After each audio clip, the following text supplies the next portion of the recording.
No one's faith journey begins at birth. It starts eons back with the mothers and fathers of our great-grandmothers and great-grandfathers and before.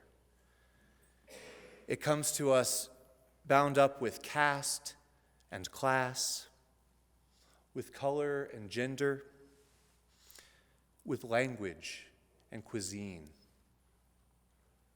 We all meet ourselves, as Soren Kierkegaard once put it, on a ship already launched, a journey already underway. I wish those were my words. But this observation by theologian Harvey Cox serves as a reminder that we begin our lives actually in the middle of a story, the great, ever-unfolding story of the universe.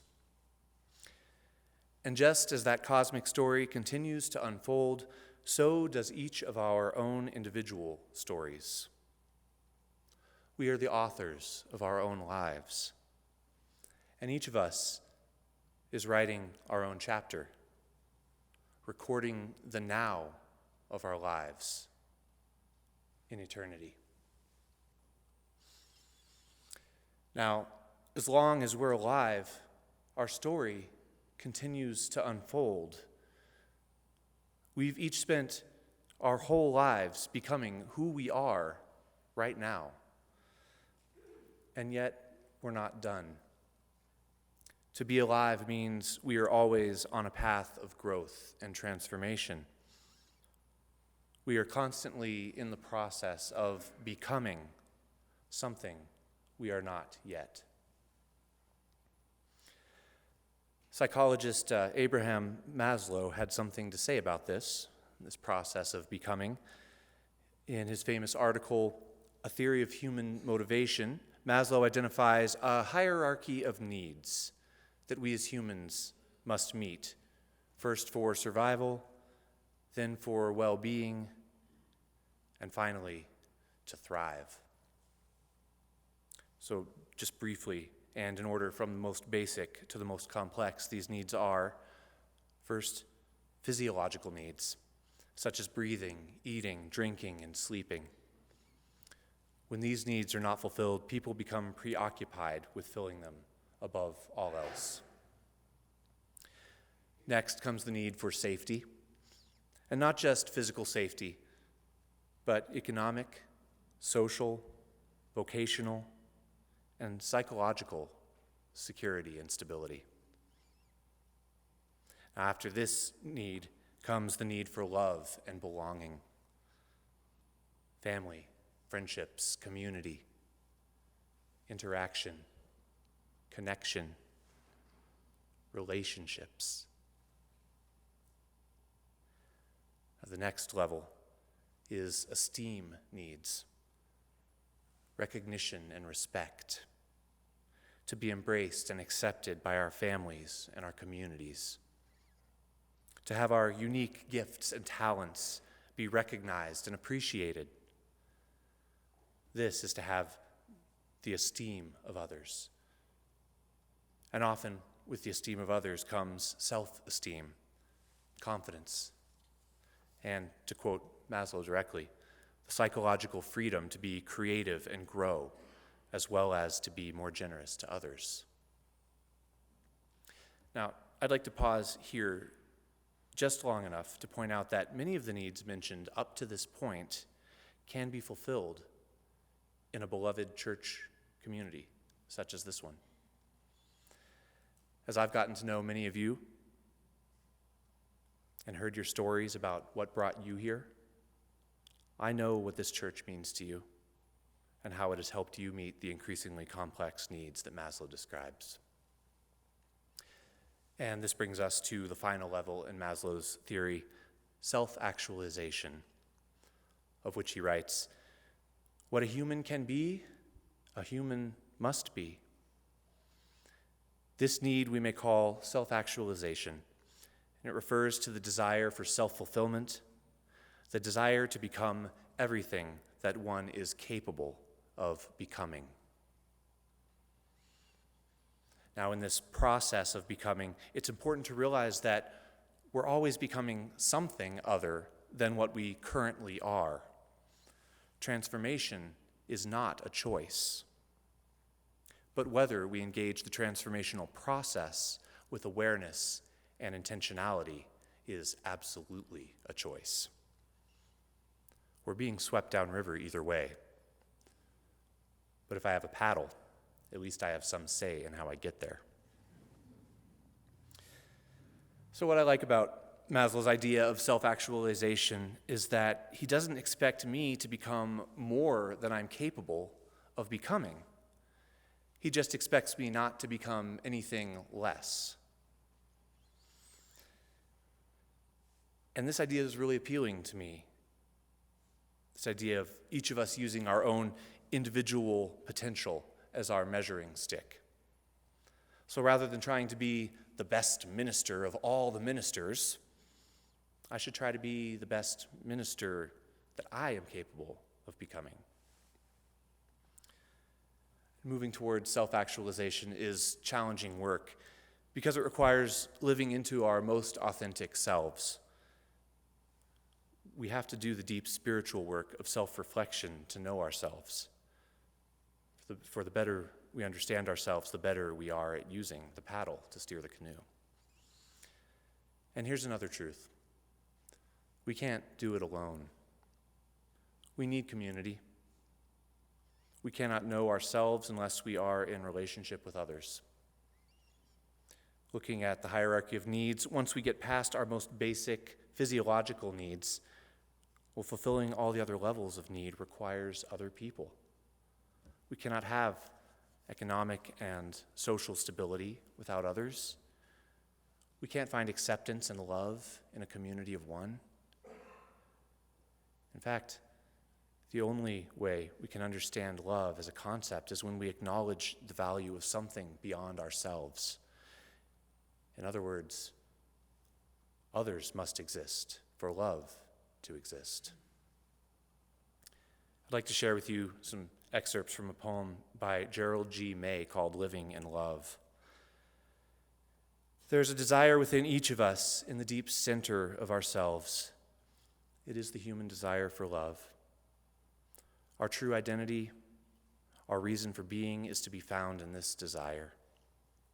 Love is the why of life, why we are functioning at all.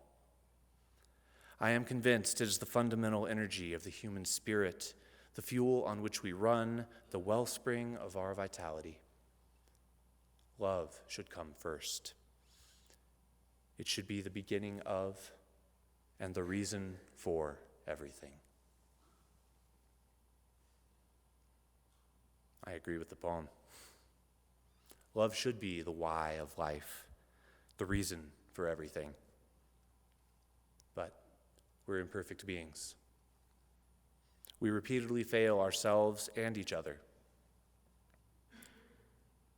So what do we do when this happens?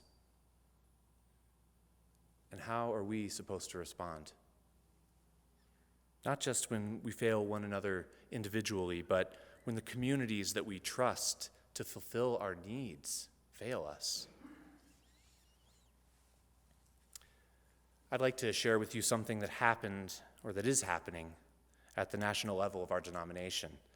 Some of you may be following this story, and others may know nothing about it, so I'll briefly try to summarize what I know so we all have some of the basics as a frame for the situation. A few weeks ago, a hiring decision was made in which a white male minister was given a high-level leadership position in the Unitarian Universalist Association, the UUA, and it was a position for which a woman of color applicant had also applied and was interviewed for. Now, according to her, she was told that she did not get the job because she was not the right fit for the team. Now, whether or not she was the right fit for the team, this hiring decision brought attention to the racial makeup of the staff positions in the UUA, the highest levels of which are disproportionately white. And when directly asked why all 5 regional leaders of the UUA are white, UUA President Peter Morales responded that there are not enough qualified people of color in the national pool of applicants for high-level positions in the UUA. Well, as you can imagine, this response was not well received. And Reverend Morales chose to resign as president, citing that he had lost the trust of too many in our denomination to lead us through this difficult situation. Soon after his resignation, 2 other high-level members of the UUA staff also resigned. Now, in light of all of this, an organizing collective called Black Lives of Unitarian Universalism has articulated some responses to the current situation.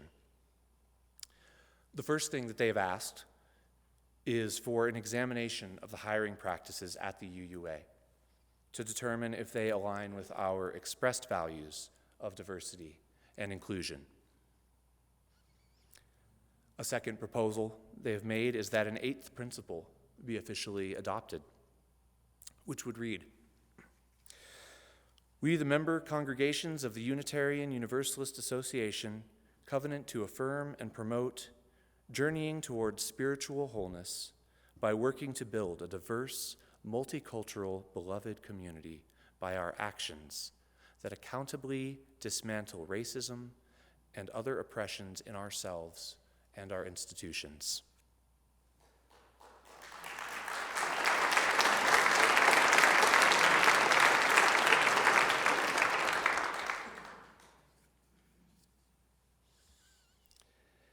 And a third proposed response was a direct ask that congregations across the country participate in a white supremacy teach-in. Black Lives of UU issued a statement that said, "We cannot effectively respond to looming threats of white supremacy beyond us until we tackle the white supremacy within us." Now, I do want to pause for just a second because I want to recognize that the term white supremacy may make some of us uncomfortable. I know I felt uncomfortable and offensive when I first heard it used in this context. I'm not a white supremacist. True. But an important distinction must be made between white supremacists and white supremacy. As Black Lives of Unitarian Universalism explains it, white supremacy is a provocative phrase, as it conjures up images of hoods and mobs. Yet in 2017, actual white supremacists are not required in order to uphold white supremacist culture. Building a faith full of people who understand that key distinction is essential as we work toward a more just society in difficult political times. It has become clear that in order for us to be more effective at tackling the white supremacy beyond our walls, we must also identify ways in which systems of supremacy and inequality live within our faith and our lives.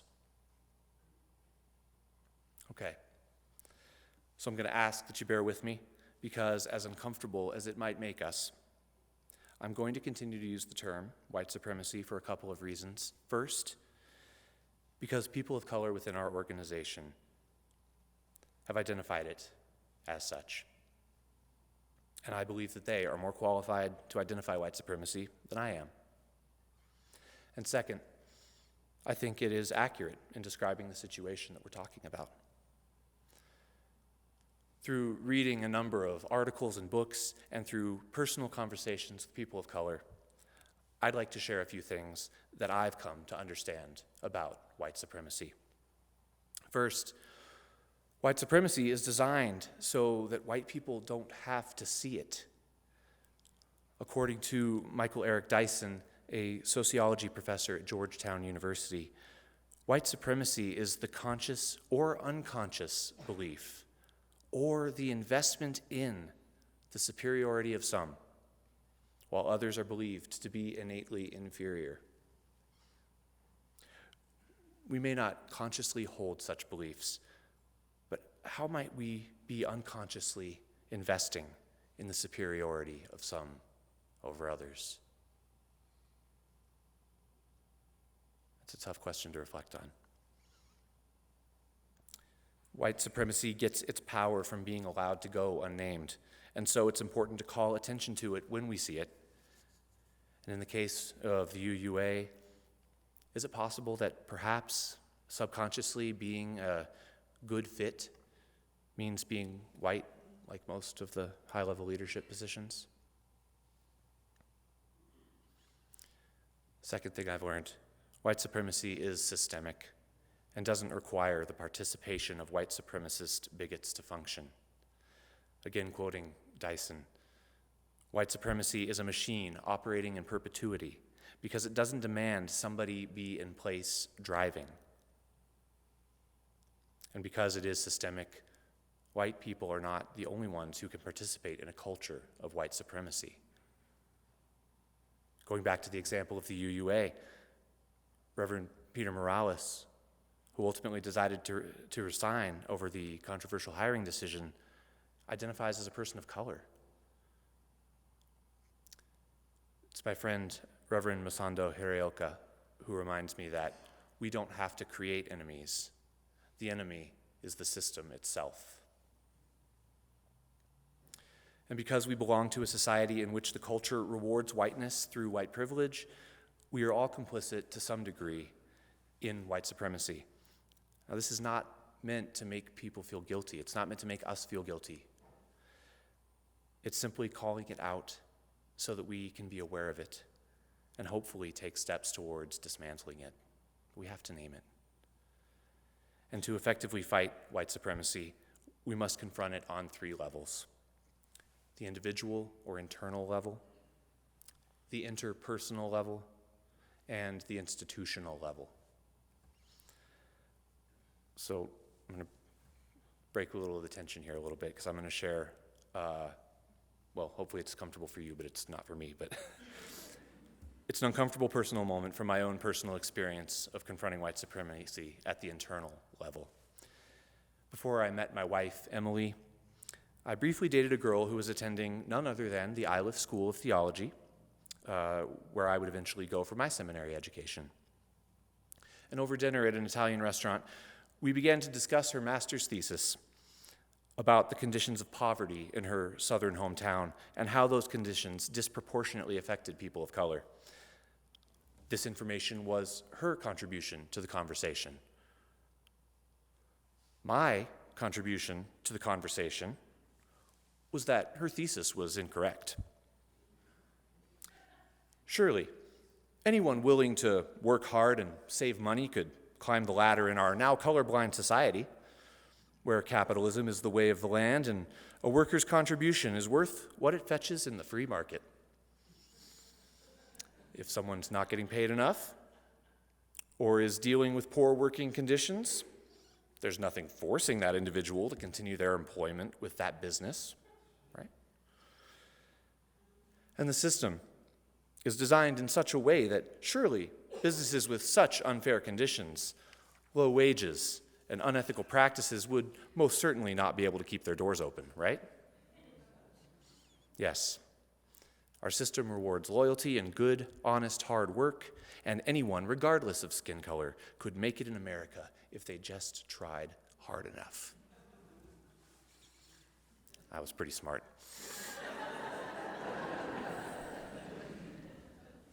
So I said all of that, to which she responded, "Fudge!" Only she didn't say fudge. And the waiter came over and informed us that this was a family establishment and that we should keep our voices down and our language appropriate. And in frustration, my date walked out of the restaurant. I can't really blame her. How embarrassing, right? And really, how embarrassing. When I say that, I don't mean the scene at the restaurant. I mean, how embarrassing my level of ignorance, that my privilege allowed me to enjoy the benefits until my mid-20s. How embarrassing that I was able to grow up in a system of privilege and oppression and remain completely blind to the ways in which the system gave me advantages at the expense of others. But that is one of the telltale signs of privilege. In her essay, Confessions of a Christian Supremacist, Professor Julie Todd says that it had never crossed my mind, not even once, that my identity as a Christian in this country was a privileged social location was an obvious signal that it was. And so it was for me. Only not with Christianity, but with race and biological sex and sexual orientation and gender identity and socioeconomic status. It had never crossed my mind, not even once, that my identity consists of intersecting social locations of privilege. And the fact that I did not have to see it, I would eventually learn, is a sign of its presence. It wasn't until nearly a year after the scene at the Italian restaurant that I took a multicultural awareness class at Metropolitan State University of Denver, where my eyes began to open to the realities of the world in which we live. It's a difficult and uncomfortable process, to say the least. I got mad a lot. I got sad and frustrated. I felt skeptical. I felt guilty. I still do sometimes. But I've come to realize that my guilt does nothing to change the system of oppression and marginalization of which we're all a part. That my good intentions do not make me exempt from the role that I play. And so rather than get frustrated and retreat back to a place of denial, which, by the way, is only an option for a person of privilege, I must question every day how my actions are either contributing to or resisting the unjust system in which white supremacy is alive and well. Okay, that's the internal level. The interpersonal level, which is the next level, I think this one is the most obvious place to challenge white supremacy, because it's true that there actually are bigots and racially biased individuals out there. They exist. And calling out bigoted and prejudiced language and actions when we see them is definitely one way that we can challenge white supremacy at this interpersonal level. It can still be difficult, especially if it's a family member. Now, the institutional level. This is a really uncomfortable thing that we're being asked to face. And I don't just mean as individuals, but as an entire faith community called Unitarian Universalism. As much as we don't want the term white supremacy to apply to us, we are being called to look honestly at the ways in which our system within our own religious community upholds a culture of white supremacy, giving advantage to some at the expense of others. Now, this is not the first time we have faced racial tension within our denomination. In the late 60s, a movement for black empowerment in the broader culture was taking place, and a black caucus of UUs formed and asked for formal recognition from the UUA's power structure through the formation and funding of a Black Affairs Council called the BAC. However, a group who felt that the methods used by the Black Caucus were too demanding, and they formed an opposition group comprised of white people and people of color called the Black and White Alternative, BAWA. And they also wanted formal recognition and funding. So the formation of these conflicting groups divided Unitarian Universalism, and all of this tension came to a head in 1969 at the General Assembly in Boston. Factions were formed, all or nothing demands were made, microphones were seized to control the meetings. One minister reported that a colleague spat in his face. The situation was not handled well. And in the tension of that moment, we lost sight of our values. People on all sides of the controversy recall the hurt and pain that surrounded this era in our history. And now, it appears that we are at another pivotal point. The question of how well we as a faith tradition are actually living into our values has been brought to the forefront of our attention, and again, around the issue of race. Who are we becoming as a religious community, as a denomination? Are we living into our values? Are we becoming with intentionality, something we want to be? Do we have our paddles firmly in hand? Just as individuals who are striving for self-actualization are called to do the deep work of self-reflection, if we as Unitarian Universalists, writ large, are to become a self-actualized faith, that is to say, if we are ever going to become the truly deep, life-affirming, diverse, and inclusive faith that we are capable of becoming, then we have to respond to the issue of white supremacy that continues to rear its ugly head. This is surely a challenging moment for our denomination, and while tensions are high, I have hope.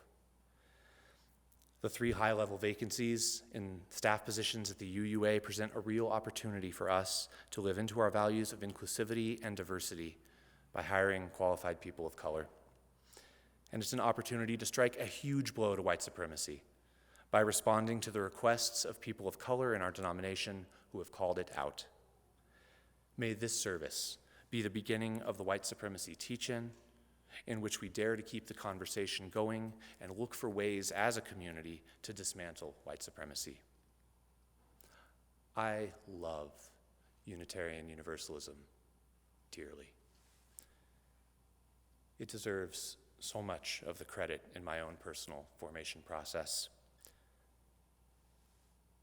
But I still have to be willing to look at it critically so that it can self-actualize into all that it is capable of becoming.